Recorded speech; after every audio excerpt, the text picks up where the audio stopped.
पवित्र संविधान दिया। संविधान सभा के दौरान अनेक विषयों पर लंबी लंबी चर्चाएं हुई। वो चर्चाएं संविधान सभा के सदस्यों के विचार, उनकी वो वाणी हमारी बहुत बड़ी धरोहर है। आज मन की बात में मेरा प्रयास है कि आपको कुछ महान नेताओं की ओरिजिनल आवाज सुनाऊं। साथियों, जब संविधान सभा ने अपना काम शुरू किया तो बाबा साहब आम्बेडकर ने परस्पर सहयोग को लेकर एक बहुत महत्वपूर्ण बात कही थी। उनका ये संबोधन इंग्लिश में है, मैं उसका एक अंश आपको सुनाता हूं। So far as the ultimate goal is concerned, I think none of us need have any apprehensions. None of us need have any doubt. But my fear, which I must express clearly, is this. Our difficulty, as I said, is not about the ultimate future. Our difficulty is how to make the heterogeneous mess that we have today take a decision in common and march in a cooperative way on that road which is bound to lead us to unity. Our difficulty is not with regard to the ultimate. Our difficulty is with regard to the beginning. साथियों, बाबा साहब इस बात पर जोर दे रहे थे कि संविधान सभा एक साथ एक मत हो और मिलकर सर्वहित के लिए काम करे। मैं आपको संविधान सभा की एक और ऑडियो क्लिप सुनाता हूं। ये ऑडियो डॉक्टर राजेंद्र प्रसाद जी का है, जो हमारी संविधान सभा के प्रमुख थे। आइए डॉक्टर राजेंद्र प्रसाद जी को सुनते हैं। हमारा इतिहास बताता है और हमारी संस्कृति सिखाती है कि हम शांति प्रिय हैं और रहें। हमारा साम्राज्य, हमारी फतेह दूसरे तरह की रही है। हमने दूसरों को जंजीरों से, चाहे वो लोहे की हो या सोने की, कभी नहीं बांधने की कोशिश की। हमने दूसरों को अपने साथ लोहे के जंजीर से भी ज्यादा मजबूत मगर सुंदर और सुखद रेशम के धागे से बांध रखा है, और वो बंधन धर्म का है, संस्कृति का है, ज्ञान का है। हम अब भी उसी रास्ते पर चलते रहेंगे और हमारी एक ही इच्छा और अभिलाषा है। वो अभिलाषा ये है कि हम संसार में सुख और शांति कायम करने में मदद पहुंचा सकें और संसार के हाथों में सत्य और अहिंसा वो अचूक हथियार दे सकें जिसने हमें आज आजादी तक पहुंचाया है। हमारी जिंदगी और संस्कृति में कुछ ऐसा है जिसने हमें समय के थपेड़ों के बावजूद जिंदा रहने की शक्ति दी है। अगर हम अपने आदर्शों को सामने रखे रहेंगे तो हम संसार की बड़ी सेवा कर पाएंगे। साथियों, डॉक्टर राजेंद्र प्रसाद जी ने मानवीय मूल्यों के प्रति देश की प्रतिबद्धता की बात कही थी। अब मैं आपको डॉक्टर श्यामा प्रसाद मुखर्जी की आवाज सुनाता हूं। उन्होंने अवसरों की समानता का विषय उठाया। डॉक्टर श्यामा प्रसाद मुखर्जी ने कहा था, I hope, sir, that we shall go ahead with our work in spite of all difficulties and thereby help to create that great India, which will be the motherland of not this community or that, not this class of it, but of every person, man, woman and child inhabiting in this great land, irrespective of race, caste, creed or community. Everyone to have an equal opportunity so that he or she can develop himself and herself according to the best talent and serve the great common motherland of their. साथियों, मुझे उम्मीद है आपको भी संविधान सभा की debate से ये ओरिजिनल ऑडियो सुनकर अच्छा लगा होगा। हम देशवासी को इन विचारों से प्रेरणा लेकर ऐसे भारत के निर्माण के लिए काम करना है जिस पर हमारे संविधान निर्माताओं को भी गर्व हो। साथियों, गणतंत्र दिवस से एक दिन पहले 25 जनवरी को नेशनल वोटर्स डे है। ये दिन इसलिए अहम है क्योंकि इस दिन भारतीय निर्वाचन आयोग की स्थापना हुई थी, इलेक्शन कमीशन। हमारे संविधान निर्माताओं ने संविधान में हमारे चुनाव आयोग को लोकतंत्र में लोगों की भागीदारी को बहुत बड़ा स्थान दिया है। देश में जब 1951-52 में पहली बार चुनाव हुए तो कुछ लोगों को संशय था कि क्या देश का लोकतंत्र जीवित रहेगा, लेकिन हमारे लोकतंत्र ने सारी आशंकाओं को गलत साबित किया। आखिर भारत मदर ऑफ डेमोक्रेसी है। बीते दशकों में भी देश का लोकतंत्र सशक्त हुआ है, समृद्ध हुआ है। मैं चुनाव आयोग का भी धन्यवाद दूंगा, जिसने समय समय पर हमारी मतदान प्रक्रिया को आधुनिक बनाया है, मजबूत किया है। आयोग ने जनशक्ति को और शक्ति देने के लिए तकनीकी शक्ति का उपयोग किया। मैं चुनाव आयोग को निष्पक्ष चुनाव के उनके कमिटमेंट के लिए बधाई देता हूं। मैं देशवासियों से कहूंगा कि वो ज्यादा से ज्यादा संख्या में अपने मत के अधिकार का उपयोग करें, हमेशा करें, और देश के डेमोक्रेटिक प्रोसेस का हिस्सा भी बने और इस प्रोसेस को सशक्त भी करें। मेरे प्यारे देशवासियों, प्रयागराज में महाकुंभ का श्री गणेश हो चुका है। चिरस्मरणीय जन सैलाब, अकल्पनीय दृश्य और समता समरसता का असाधारण संगम। इस बार कुंभ में कई दिव्य योग भी बन रहे हैं। कुंभ का ये उत्सव विविधता में एकता का उत्सव मनाता है। संगम की रेती पर पूरे भारत के, पूरे विश्व के लोग जुड़ते हैं। हजारों वर्षों से चली आ रही इस परंपरा में कहीं भी कोई भेदभाव नहीं, जातिवाद नहीं। इसमें भारत के दक्षिण से लोग आते हैं, भारत के पूर्व और पश्चिम से लोग आते हैं। कुंभ में गरीब अमीर सब एक हो जाते हैं। सब लोग संगम में डुबकी लगाते हैं, एक साथ भंडारों में भोजन करते हैं, प्रसाद लेते हैं। तभी तो कुंभ एकता का महाकुंभ है। कुंभ का आयोजन हमें ये भी बताता है कि कैसे हमारी परंपराएं पूरे भारत को एक सूत्र में बांधती हैं। उत्तर से दक्षिण तक मान्यताओं को मानने के तरीके एक जैसे ही है। एक तरफ प्रयागराज, उज्जैन, नासिक और हरिद्वार में कुंभ का आयोजन होता है, वैसे ही दक्षिण भूभाग में गोदावरी, कृष्णा, नर्मदा और कावेरी नदी के तटों पर पुष्करम होते हैं। ये दोनों ही पर्व हमारी पवित्र नदियों से, उनकी मान्यताओं से जुड़े हुए हैं। इसी तरह कुंभकोणम से तिरुक्कड़ियूर, कुड़वासल से तिरुचेरै अनेक ऐसे मंदिर हैं जिनकी परंपराएं कुंभ से जुड़ी हुई हैं। साथियों, इस बार आप सब ने देखा होगा कि कुंभ में युवाओं की भागीदारी बहुत व्यापक रूप में नजर आती है। और ये भी सच है कि जब युवा पीढ़ी अपनी सभ्यता के साथ गर्व के साथ जुड़ जाती है तो उसकी जड़ें और मजबूत होती हैं और तब उसका स्वर्णिम भविष्य भी सुनिश्चित हो जाता है। हम इस बार कुंभ के डिजिटल फुटप्रिंट्स भी इतने बड़े स्केल पर देख रहे हैं। कुंभ की ये वैश्विक लोकप्रियता हर भारतीय के लिए गर्व की बात है। साथियों, कुछ दिन पहले ही पश्चिम बंगाल में गंगा सागर मेले का भी विहंगम आयोजन हुआ है। संक्रांति के पावन अवसर पर इस मेले में पूरी दुनिया से आए लाखों श्रद्धालुओं ने डुबकी लगाई है।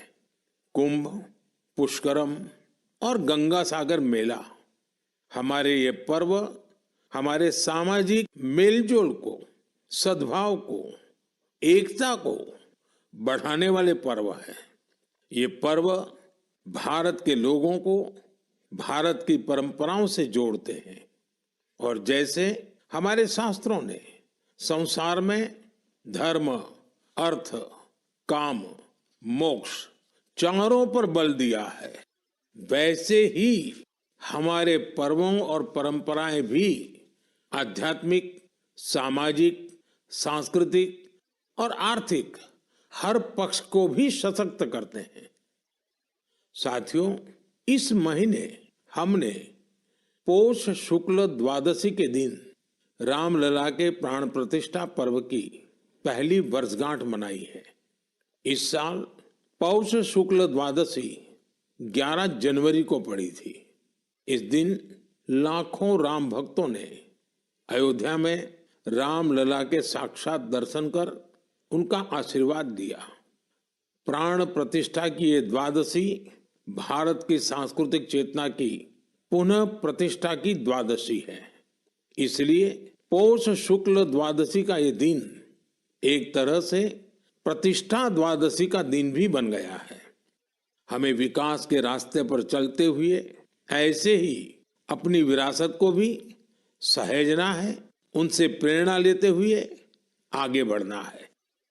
मेरे प्यारे देशवासियों, 2025 की शुरुआत में ही भारत ने अंतरिक्ष के क्षेत्र में कई ऐतिहासिक उपलब्धियां हासिल की हैं। आज मुझे ये बताते हुए गर्व है कि एक भारतीय स्पेस टेक स्टार्टअप बेंगलुरु के पिक्सेल ने भारत का पहला निजी सैटेलाइट कॉन्स्टेलेशन फायरफ्लाई सफलतापूर्वक लॉन्च किया है। यह सैटेलाइट कॉन्स्टेलेशन दुनिया का सबसे high resolution hyper spectral satellite constellation है।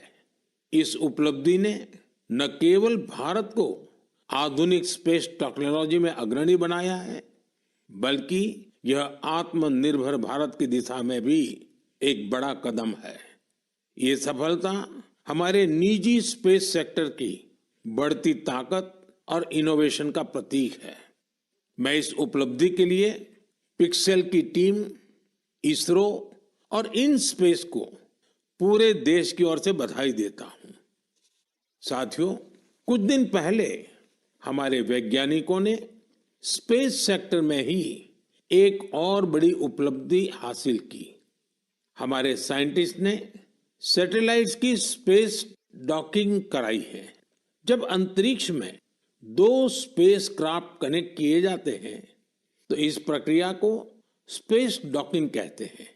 यह तकनीक अंतरिक्ष में स्पेस स्टेशन तक सप्लाई भेजने और क्रू मिशन के लिए अहम है। भारत ऐसा चौथा देश बना है जिसने ये सफलता हासिल की है। साथियों, हमारे वैज्ञानिक अंतरिक्ष में पौधे उगाने और उन्हें जीवित रखने के प्रयास भी कर रहे हैं। इसके लिए इसरो के वैज्ञानिकों ने लोबिया के बीज को चुना। 30 दिसंबर को भेजे गए ये बीज अंतरिक्ष में ही अंकुरित हुए। ये एक बेहद प्रेरणादायक प्रयोग है जो भविष्य में स्पेस में सब्जियों उगाने का रास्ता खोलेगा। ये दिखाता है कि हमारे वैज्ञानिक कितनी दूर की सोच के साथ काम कर रहे हैं। साथियों, मैं आपको एक और प्रेरणादायक पहल के बारे में बताना चाहता हूं। आईआईटी मद्रास का एक्सटेम केंद्र अंतरिक्ष में मैन्युफैक्चरिंग के लिए नई तकनीकों पर काम कर रहा है। ये केंद्र अंतरिक्ष में 3D printed buildings, metal forms और ऑप्टिकल फाइबर जैसे तकनीकों पर रिसर्च कर रहा है। ये सेंटर बिना पानी के कंक्रीट निर्माण जैसी क्रांतिकारी विधियों को भी विकसित कर रहा है। एक्सटेम की ये रिसर्च भारत के गगनयान मिशन और भविष्य के स्पेस स्टेशन को मजबूती देगी। इससे मैन्युफैक्चरिंग में आधुनिक टेक्नोलॉजी के भी नए रास्ते खुलेंगे। साथियों, ये सभी उपलब्धियां इस बात का प्रमाण है कि भारत के वैज्ञानिक और इनोवेटर्स भविष्य की चुनौतियों का समाधान देने के लिए कितने विजनरी हैं। हमारा देश आज स्पेस टेक्नोलॉजी में नए कीर्तिमान स्थापित कर रहा है। मैं भारत के वैज्ञानिकों, इनोवेटर्स और युवा उद्यमियों को पूरे देश की ओर से शुभकामनाएं देता हूं। मेरे प्यारे देशवासियों, आपने कई बार इंसानों और जानवरों के बीच गजब की दोस्ती की तस्वीरें देखी होगी। आपने जानवरों की वफादारी की कहानियां सुनी होगी। जानवर पालतू हो या जंगल में रहने वाले पशु, इंसानों से उनका नाता कई बार हैरान कर देता है। जानवर भले बोल नहीं पाते, लेकिन उनकी भावनाओं को, उनके हाव भाव को इंसान भली भांति भांप लेते हैं। जानवर भी प्यार की भाषा को समझते हैं, उसे निभाते भी हैं। मैं आपसे असम का एक उदाहरण साझा करना चाहता हूं। असम में एक जगह है नौगांव। नौगांव हमारे देश की महान विभूति श्रीमद शंकर देव जी का जन्म स्थान भी है। यह जगह बहुत ही सुंदर है। यहाँ हाथियों का भी एक बड़ा ठिकाना है। इस क्षेत्र में कई घटनाएं देखी जा रही थी, जहां हाथियों के झुंड फसलों को बर्बाद कर देते थे। किसान परेशान रहते थे, जिससे आसपास के करीब 100 गांवों के लोग बहुत परेशान थे। लेकिन गांव वाले हाथियों की भी मजबूरी समझते थे। उन्हें पता था कि हाथी भूख मिटाने के लिए खेतों का रुख कर रहे हैं, इसलिए गांव वालों ने इसका समाधान निकालने की सोची। गांव वालों की एक टीम बनी, जिसका नाम था हाथी बंधु। हाथी बंधुओं ने सूझबूझ दिखाते हुए करीब 800 बीघा बंजर भूमि पर एक अनूठी कोशिश की। यहाँ गांव वालों ने आपस में मिलजुल कर नेपियर ग्रास लगाई। इस घास को हाथी बहुत पसंद करते हैं। इसका असर ये हुआ कि हाथियों ने खेतों की ओर जाना कम कर दिया। यह हजारों गांव वालों के लिए बहुत राहत की बात है। उनका ये प्रयास हाथियों को भी खूब भाया है। साथियों, हमारी संस्कृति और विरासत हमें आसपास के पशु पक्षियों के साथ प्यार से रहना सिखाती है। ये हम सभी के लिए बहुत खुशी की बात है कि बीते 2 महीनों में हमारे देश में 2 नए टाइगर रिजर्व्स जुड़े हैं। इनमें से एक है छत्तीसगढ़ में गुरु घासीदास तमोर पिंगला टाइगर रिजर्व और दूसरा है एमपी में राता पानी टाइगर रिजर्व। मेरे प्यारे देशवासियों, स्वामी विवेकानंद जी ने कहा था, जिस व्यक्ति में अपने आइडिया को लेकर जुनून होता है, वही अपने लक्ष्य को हासिल कर पाता है। किसी आइडिया को सफल बनाने के लिए हमारा पैशन और डेडिकेशन सबसे जरूरी होता है। पूरी लगन और उत्साह से ही इनोवेशन, क्रिएटिविटी और सफलता का रास्ता अवश्य निकलता है। कुछ दिन पहले ही स्वामी विवेकानंद जी की जयंती पर मुझे विकसित भारत यंग लीडर्स डायलॉग का हिस्सा बनने का सौभाग्य मिला। यहाँ मैंने देश के कोने कोने से आए युवा साथियों के साथ अपना पूरा दिन बिताया। युवाओं ने स्टार्टअप्स, कल्चर, विमेन, यूथ और इंफ्रास्ट्रक्चर जैसे कई सेक्टर्स को लेकर अपने आइडियाज शेयर किए। यह कार्यक्रम मेरे लिए बहुत यादगार रहा। साथियों, कुछ दिन पहले ही स्टार्टअप इंडिया के 9 साल पूरे हुए हैं। हमारे देश में जितने स्टार्टअप्स 9 साल में बने हैं, उनमें से आधे से ज्यादा टियर 2 और टियर 3 शहरों से हैं। और जब ये सुनते हैं तो हर हिंदुस्तानी का दिल खुश हो जाता है। यानी हमारा स्टार्टअप कल्चर बड़े शहरों तक ही सीमित नहीं है। और आपको यह जानकर हैरानी होगी कि छोटे शहरों के स्टार्टअप्स में आधे से ज्यादा का नेतृत्व हमारी बेटियां कर रही हैं। जब यह सुनने को मिलता है कि अंबाला, हिसार, कांगड़ा, चेंगलपट्टू, बिलासपुर, ग्वालियर और वाशिम जैसे शहर स्टार्टअप्स के सेंटर बन रहे हैं तो मन आनंद से भर जाता है। नागालैंड जैसे राज्य में पिछले साल स्टार्टअप्स के रजिस्ट्रेशन में 200% से अधिक की वृद्धि हुई है। Waste management, non renewable energy, biotechnology और लॉजिस्टिक्स ऐसे सेक्टर हैं जिनसे जुड़े स्टार्टअप सबसे ज्यादा देखे जा रहे हैं।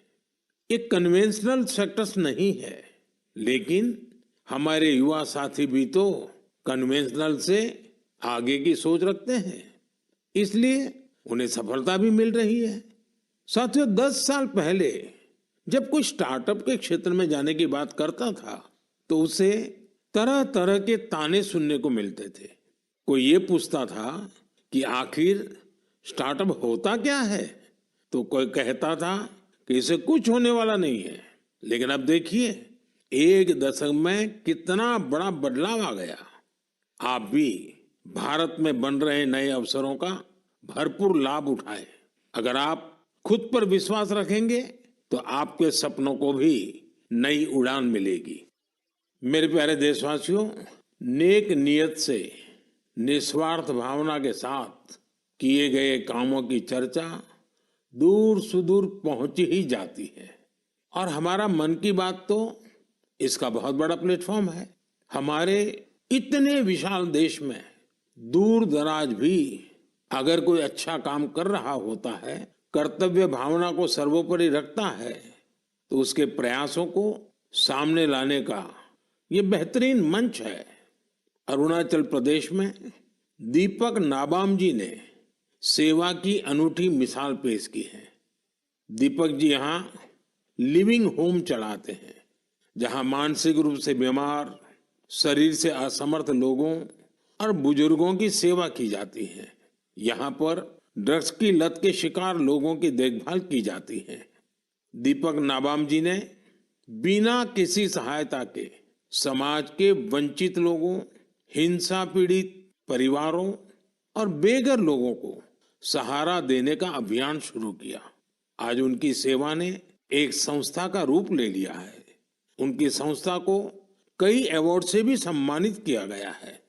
लक्षद्वीप के कवरत्ती द्वीप पर नर्स के रूप में काम करने वाली के हिडुम्बी जी, उनका काम भी बहुत प्रेरित करने वाला है। आपको ये जानकर हैरानी होगी कि वो 18 वर्ष पहले सरकारी नौकरी से रिटायर हो चुकी हैं, लेकिन आज भी उसी करुणा और स्नेह के साथ लोगों की सेवा में जुटी हैं जैसे वो पहले करती थी। लक्षद्वीप के ही केजी मोहम्मद जी के प्रयास ये भी अद्भुत है। उनकी मेहनत से मिनिकॉय द्वीप का मरीन इकोसिस्टम मजबूत हो रहा है। उन्होंने पर्यावरण के प्रति लोगों को जागरूक करने के लिए कई गीत लिखे हैं। उन्हें लक्षद्वीप साहित्य कला अकादमी की तरफ से बेस्ट फोक सॉन्ग अवार्ड भी मिल चुका है। केजी मोहम्मद रिटायरमेंट के बाद वहां के म्यूजियम के साथ जुड़कर भी काम कर रहे हैं।